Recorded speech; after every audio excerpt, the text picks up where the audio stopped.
Hello folks, and welcome once more to my channel, where I'm going to spend pretty much the rest of December deciding, hey, you know what, let's make a bunch of random D&D videos. Now, these videos are going to be based off of a art prompt of D&D proportions from Scarlet Moth from 2017. I couldn't find one more recent or one that could fill out the entirety of December, so here you go.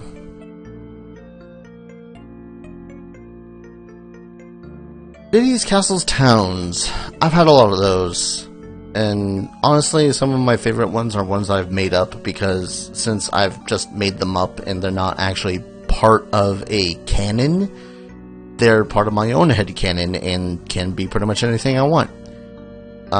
In one case though, one of my favorite locations was a dwarven settlement of sorts, kind of like a refugee camp that was set up and just kind of made into a small town outside of a much bigger town within the Farland campaign.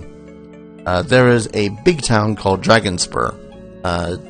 Big place, big main city, probably a lot of adventure to be had there. Think of it as Farland's version of Baldur's Gate.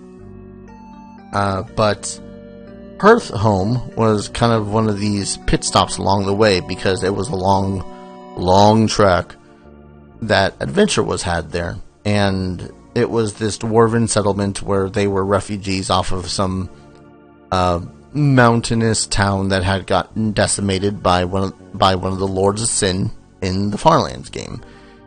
And it was a pretty nice place. Everyone was generally helpful, you know, understanding the situations.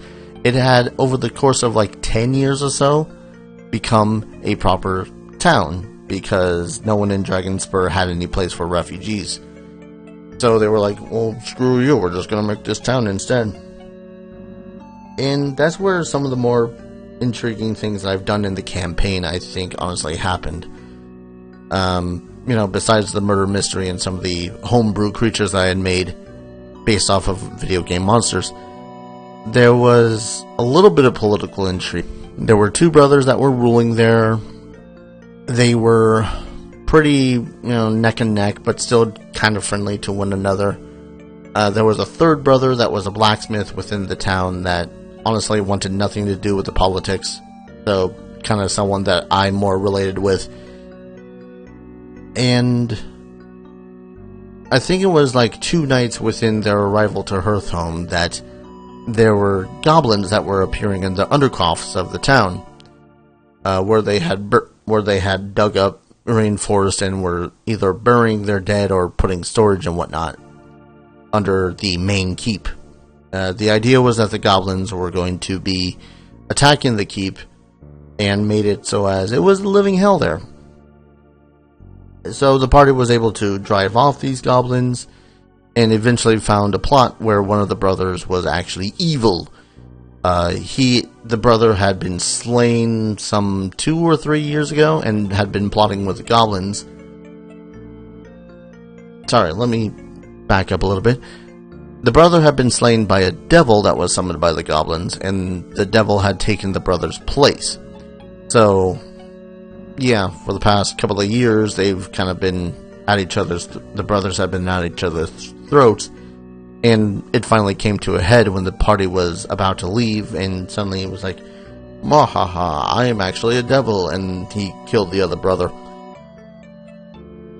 So, in the end, the blacksmith brother had to, be crowned, or whatever the hell I had it. It was more kind of a mayor-esque situation, a baron, or whatnot, but regardless, I think that was one of the more interesting places that the characters had lingered more than 2 days in, which is saying something, considering that unless there's something directly related to the plot, a lot of the times the Farland party does not rest for more than a week. Thank you everyone so very much for watching and listening to these random, seeming smaller D&D stories. If you guys like this series, like, comment, subscribe, all that fun stuff. I hope to be doing this throughout the entirety of December.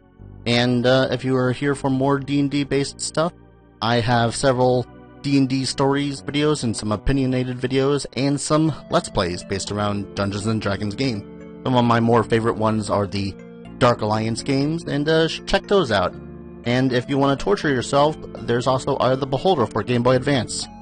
Don't know why you want to, but there's that. Thank you everyone so very much for watching, and I hope to see you guys in the next video. Take care. Cheers.